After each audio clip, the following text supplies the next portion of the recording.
What is the most redneck thing your family has done? Me and my family went undisturbed on a horse ranch for 2 decades until some strangers invaded and bought a narrow plot of land at the back of ours. We thought everything was fine until a lawyer called my dad and told us that after having surveyed the property lines, our back fence encroaches on their property between 3 and 6 inches, depending on the spot along the fence line. These folks had never met us, never introduced themselves. Our first introduction was this legal demand. My father was a salt-of-the-earth kind of man, very kind, but also very strong-willed. He called these folks, arranged a meetup, and tried to talk some sense into them. First, did 3 to 6 inches really matter that much? And why had they not come to us to talk it through? He even offered a number of different compromises. These folks were hostile from the get-go. They demanded he move the fence immediately, or they would sue. Apparently, the law stated they had to put their house so far away from our fence line, and they wanted to push it as far back from the road as they could when they built it. So they wanted that 6 inches very badly. I still remember when my dad got home from the meeting. He hung his hat up and shook his head when he told my mom in his slow way, "Well, looks like we got the kind of folks for neighbors you don't ever want to have for neighbors." They sued and won, and we were forced to move the fence in 2 weeks.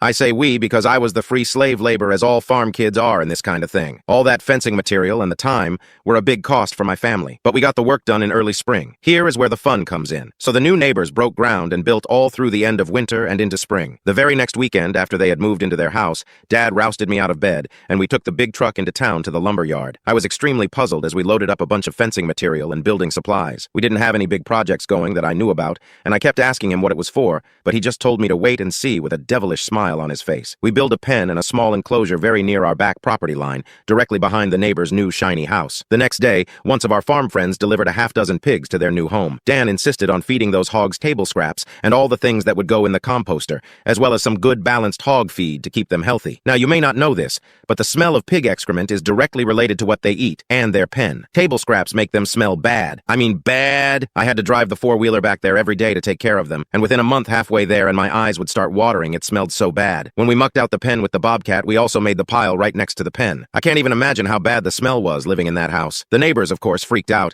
and again, without ever even trying to talk to us, went the legal route. They lost. The area was zoned agricultural, and my dad had done his homework to make sure he was breaking now laws or regulations. The pigs were far enough from us, and our other neighbors, that it didn't bother anyone but the people he wanted it to bother. Come fall, when winter moved in, we sold the pigs to slaughter, and Dad stacked up a bunch of building supplies next to the pen and let the neighbors know we would be expanding the profitable operation in the spring when they came out to scream at him. He smiled the whole time, speaking in his slow, steady way. The new neighbors sold their new house in January when the ground was frozen and the new owners would not smell the pen. As soon as the old neighbors were gone, we tore down the enclosure and spread the nasty stuff on the hayfield, and the new neighbors never had any bad smell come spring. They also were great neighbors and are still lifelong friends. Never mess with a rancher.